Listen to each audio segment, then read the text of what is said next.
Now I'd like to call on our Executive Secretary, Olivia Bocek, to introduce our 2025 keynote speaker.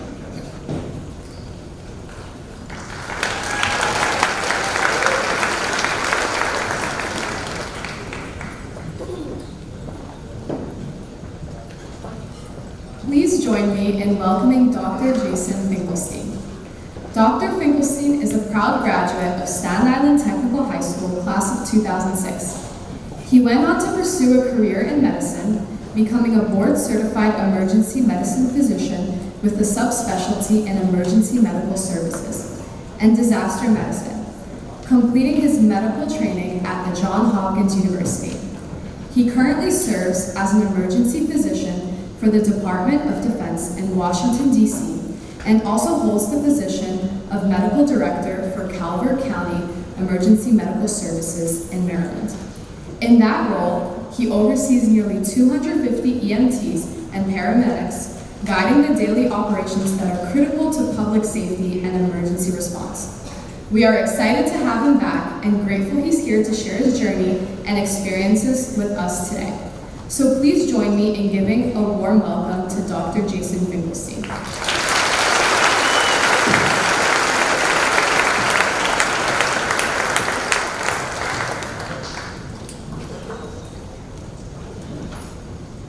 Hello everybody.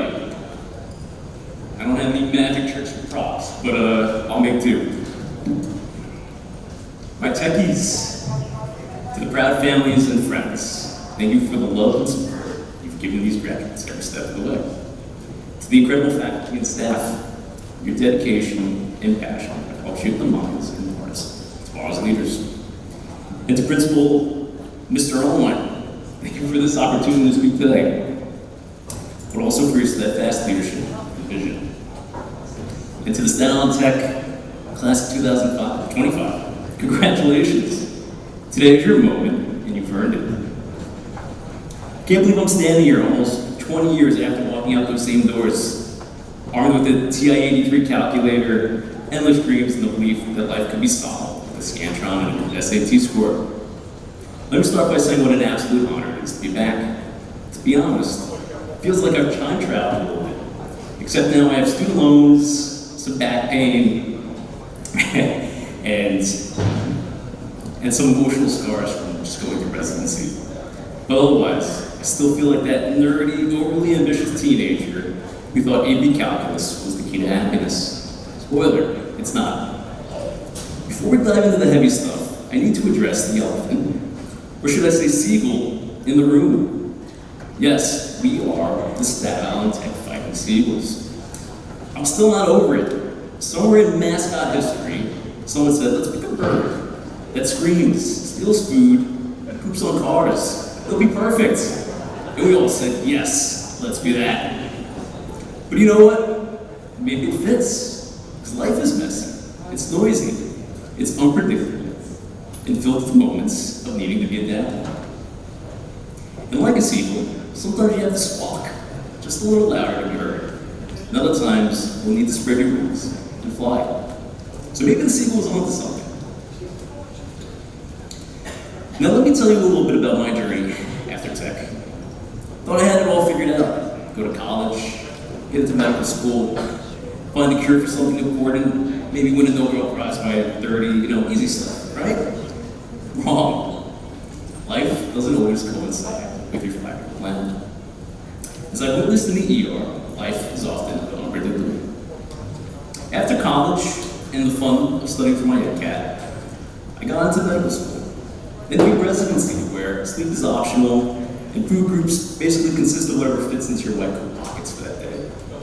And your social life consists of spending your one day off all month, sitting on your couch, eating ice cream out of the pint, watching Grey's Anatomy or reruns. It was kind of study, I failed more than once. I had moments where I questioned everything, my path, my intelligence, even my self-worth. There were nights in the ER where nothing made sense. People crashing, families breathing, chaos swirling around, and somehow, I was supposed to make life and death decisions on a cup of vending machine coffee and 3 hours of sleep. Adversity just isn't metaphorical for me, however.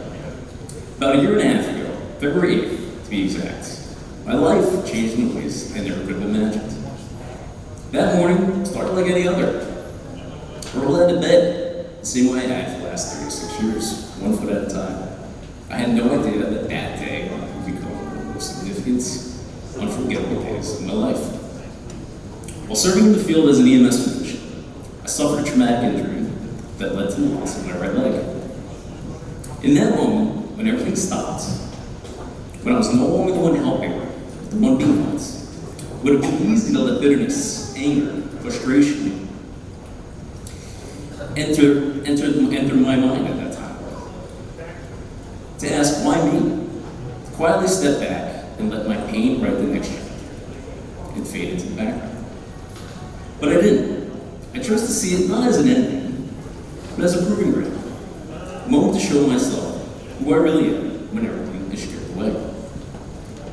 The time since then has been nothing short of transformative. These past 18 months have brought pain, confusion, sadness, but also gratitude, clarity, inspiration. I spent nearly 3.5 weeks in the ICU, followed by months of inpatient rehab, and then 6 grueling months at Walter Reed National Military Medical Center, enduring intense daily physical therapy and prosthetics training. Every day was a test of willpower, learning how to walk again, how to adapt, how to push forward through the pain and the doubt. But it was also where I came to understand that resilience isn't just about surviving. It's about growing stronger through hardship. Yet what stood out the most during this journey wasn't just the physical recovery, it was the people.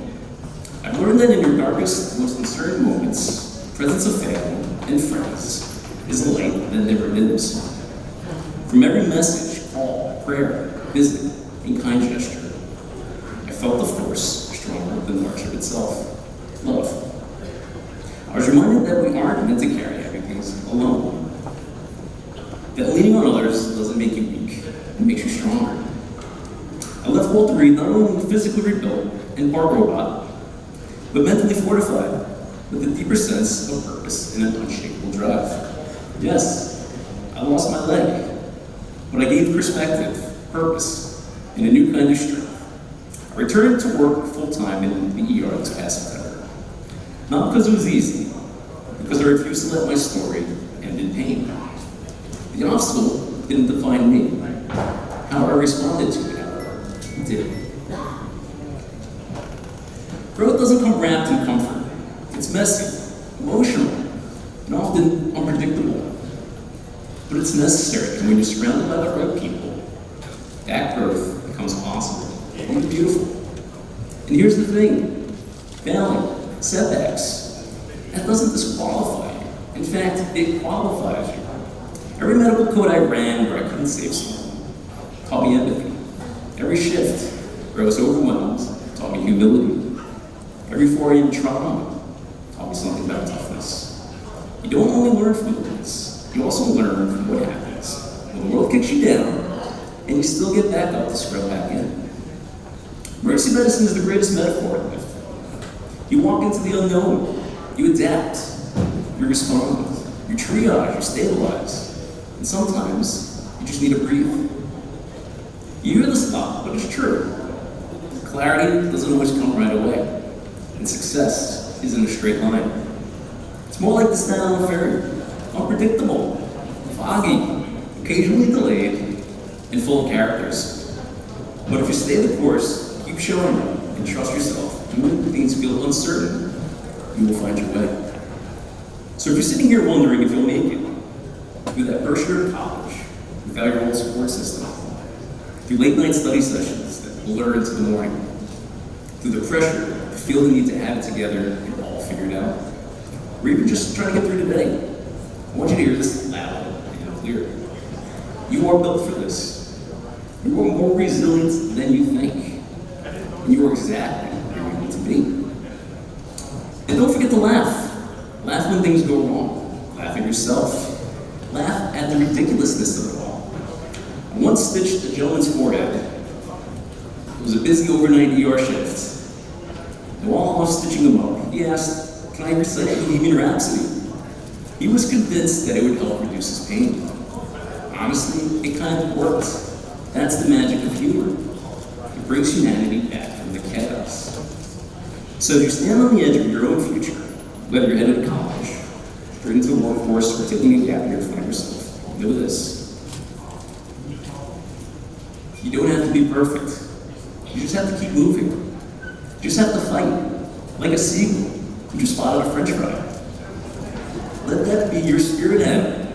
Just go out there, embrace the chaos, chase that dream, fly, fall, but get back up. And when life knocks you down, remember, you came from Staten Island Tech. You come from a place that doesn't just teach you what to think, but how to think, how to solve, how to endure, how to thrive, and of course, how to speak Russian. So as you go out into the world, remember this. You have what it takes. You've already proven it. And when life gets tough, and it will, don't forget where you came from. Don't forget this moment. And don't forget, you've got this. Thank you for letting me come home and be part of this celebration with you all here today. It is with the utmost pleasure that I get to say congratulations to the class of 2025. Go make history, and as always, go fighting Seagulls.